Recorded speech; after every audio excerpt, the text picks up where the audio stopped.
আসসালামু আলাইকুম প্রিয় দর্শক শ্রোতা, আরেকটি বিষয় আপনাদের সামনে তুলে ধরতে চাচ্ছি। যে একটি বিষয় যেটা আমরা বিগত সরকারের আমলে 5ই আগস্টের পূর্বে যে সরকার ছিলেন সেই সরকারের আমলে যেটা হতো যে কেউ আন্দোলন যৌক্তিক আন্দোলন করলেও তাকে একটা ট্যাগিং দেওয়ার চেষ্টা করা হতো যে এই আন্দোলনে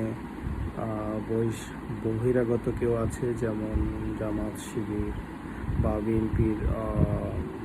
বিএনপি জামাত শিবিরের বহিরাগতরা এখানে ঢুকে আন্দোলনটিকে ভিন্ন পথে নেওয়ার চেষ্টা করছে।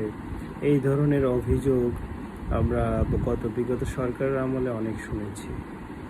কোনো যৌক্তিক আন্দোলনের ক্ষেত্রেই এই ধরনের অভিযোগ করা হতো। তো সেটি আমি এখন দেখছি আবার এই সরকার আন্দোলনের মধ্যে ছাত্রলীগ ঢুকে গেছে, যুবলীগ, যুবদল, তারপরে সরকারকে হেয় করার জন্যে বহিরাগতরা ঢুকে গেছে বলে ট্যাগিং করার চেষ্টা করা হচ্ছে। তো একটা বিষয়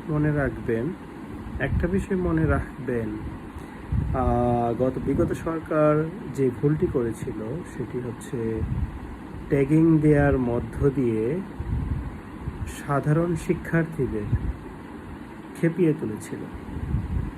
তো এই ভুলটি যদি আপনারাও করেন, পরিণতি কি হবে আল্লাহই ভালো জানেন। তবে আল্লাহ আপনাদের যে নেয়ামত দিয়েছেন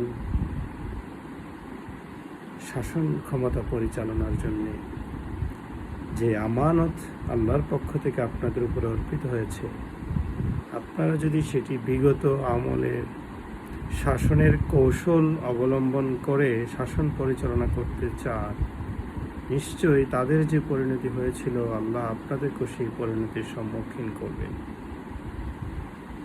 তাই সত্যকে ধারণ করুন, সত্য কঠিন হলেও তাকে ধারণ করুন।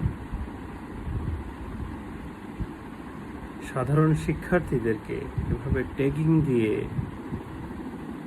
নিজের দোষ গোপন করার চেষ্টা করবেন না। দোষ কয়দিন গোপন করবেন? নিশ্চয়ই প্রকাশ হয়ে যাবে খুব শীঘ্রই। সত্য কখনো থামা চাপা দিয়ে রাখা যায় না। তাই সত্যের মুখোমুখি হতে যে সাহস দরকার, সেই সাহস নিয়ে সত্যের মুখোমুখি হন।